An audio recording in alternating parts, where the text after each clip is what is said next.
Hi, this is Brendan on behalf of DT.Live, and today we'll be having a look at two different stocks, the first being Centene Corporation, ticker symbol CNC, the second being Sysco Corporation, ticker symbol SYY. Having a look at Centene Corporation's monthly time frame, we can see that price was in a nice bullish trend up until it reached $83, where we then went into this long period of consolidation. Price then broke above this MCAT 10 level at $83 in August of 2017, which then led to more bullish momentum to the upside. Price is currently trading at $134.53. Next, we'll have a look at the weekly time frame. Price is trading above the 200 moving average on the weekly time frame, as well as all weekly CAT 10 levels. And as mentioned on the monthly time frame, we had strong resistance around $83, followed by this long period of consolidation.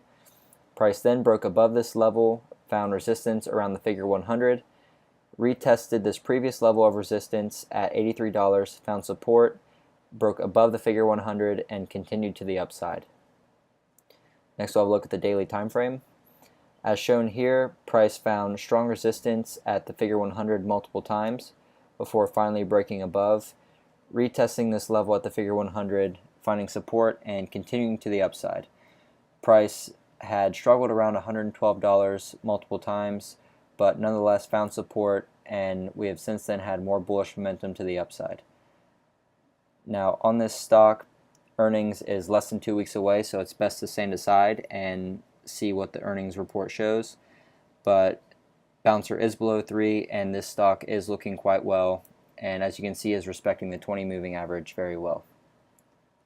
Our next stock is Sysco Corporation, and as we can see on the monthly time frame, price was in a period of consolidation from March of 2004 all the way up until February of 2016, where price finally broke above this MCAT 10 level at 43.40. We then had a move to the upside followed by indecision around the half figure 50, but price did find support at the half figure 50 and continued to the upside.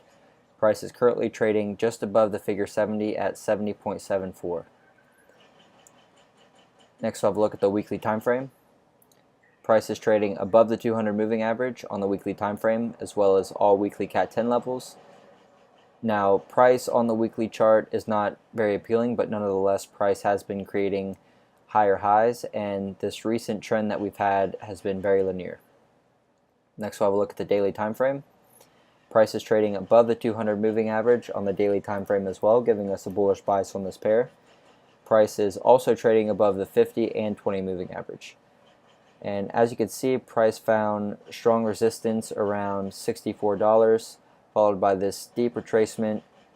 And after breaking above $64, price has been a nice linear trend to the upside, respecting the 20 moving average very well. Our next earnings is not until August 13th, which gives us plenty of time to consider positions on this stock. And we have bouncer well below 3. Thanks for watching.